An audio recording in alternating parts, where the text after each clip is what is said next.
Hello friends, कैसे हैं आप लोग। आई होप आप लोग अच्छे होंगे। आज पुनः हम लोग सीखने और सिखाने की प्रक्रिया में तब्दील होने जा रहे हैं। इस सीखने और सिखाने की प्रक्रिया में आज हम लोग क्लास 10th गणित का चैप्टर नंबर 1 जो वास्तविक संख्या है दोस्तों, उसी को पढ़ेंगे। ठीक है दोस्तों, वास्तविक संख्याओं में हम लोगों ने इसके पिछले वीडियो में दोस्तों परमेय संख्या के बारे में पढ़ा था। आज हम लोग दोस्तों परमेय संख्या के प्रकार कितने होते हैं और कौन कौन होते हैं उसके बारे में हम लोग पढ़ेंगे दोस्तों। तो ठीक है, देर न करते हुए आज की पढ़ाई शुरू करते हैं। तो देखिए दोस्तों, ध्यान से परमेय संख्या के प्रकार के बारे में पढ़ेंगे दोस्तों। ठीक है, इस प्रकार को ध्यान से समझिएगा, परमेय संख्या के प्रकार को। तो देखिए, परमेय संख्या के मुख्यतः 3 प्रकार होते हैं। कितने प्रकार दोस्तों? 3 प्रकार होते हैं।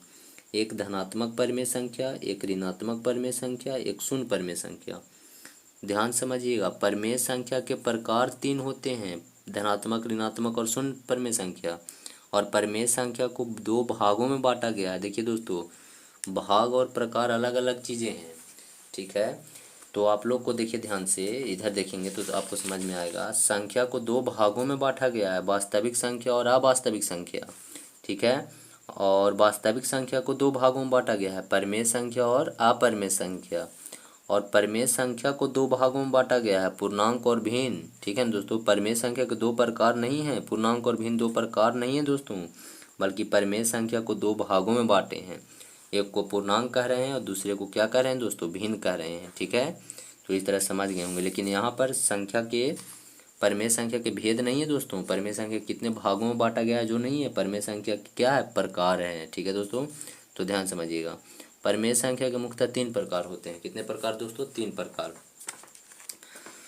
एक का नाम है धनात्मक परमेय संख्या, दूसरा का नाम है ऋणात्मक परमेय संख्या और तीसरा का नाम है शून्य परमेय संख्या। ठीक है दोस्तों, अब एक एक करके हम लोग अच्छे से समझते हैं। तो देखिए दोस्तों,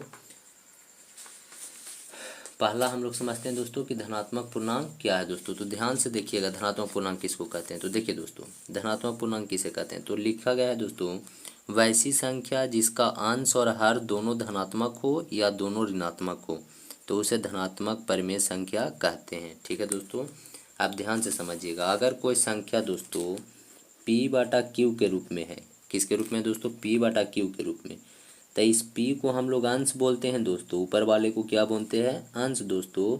और इसको क्या बोलते हैं? हर। क्या बोलते हैं? हर।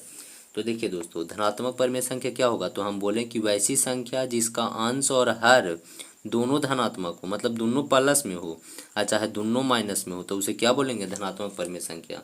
जैसे 3/5 क्या है दोस्तों? दोनों का देखिए, ये भी प्लस में है, ये भी प्लस में है, अंश भी प्लस और हर भी प्लस में, तो ये क्या, कौन सी संख्या हो जाएगी? धनात्मक परमेय संख्या। 7/9 है दोस्तों, ये भी प्लस में, ये भी प्लस में, तो धनात्मक परमेय संख्या। और दोनों माइनस में भी रहेगा तो इसको हम क्या बोलेंगे दोस्तों? धनात्मक परमेय संख्या। ठीक है दोस्तों, तो इस तरह से आप समझ सकते हैं। बहुत सारे हो जाएंगे, ETC है ना दोस्तों, बहुत सारे हो जाएंगे। तो चलिए आगे समझते हैं। दूसरा जो था वो क्या था दोस्तों? दूसरा आपका था ऋणात्मक परमेय संख्या, है ना दोस्तों। तो चलिए ऋणात्मक परमेय संख्या को हम लोग समझते हैं। तो देखिए दोस्तों, ऋणात्मक परमेय संख्या क्या है? तो वैसी परमेय संख्या जिसका अंश या हर में से कोई एक ऋणात्मक हो, मतलब चाहे अंश ऋणात्मक हो जाए और हर धनात्मक, और चाहे अंश धनात्मक और हर ऋणात्मक, मतलब अंश और हर दोनों में से कोई एक क्या हो जाए? ऋणात्मक हो जाए, है ना। तो वैसे परमेय संख्या को हम लोग क्या बोलते हैं दोस्तों? ऋणात्मक परमेय संख्या कहते हैं। ठीक है, तो ऋणात्मक परमेय संख्या किसको कहेंगे? तो कहेंगे वैसी परमेय संख्या जिसका अंश या हर में कोई एक क्या हो? ऋणात्मक हो, तो वैसे परमेय संख्या को ऋणात्मक परमेय संख्या कहते हैं। इसका एग्जाम्पल हो जाएगा दोस्तों -3/2, यानी देखिए इसका अंश क्या है दोस्तों? -3 और हर क्या है? 2 है, तो ये भी क्या हो जाएगा दोस्तों? -3/2 एक ऋणात्मक परमेय संख्या हो जाएगा। -6/9 भी एक ऋणात्मक परमेय संख्या हो जाएगा और -3/7 भी एक ऋणात्मक परमेय संख्या होगा। काहे कि दोनों में से कोई एक क्या है दोस्तों?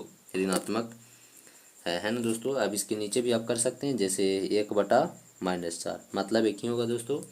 ठीक है, तो ये भी एक क्या है? आपका ऋणात्मक परमेय संख्या है। चलिए तीसरा हम लोग समझते हैं शून्य परमेय संख्या।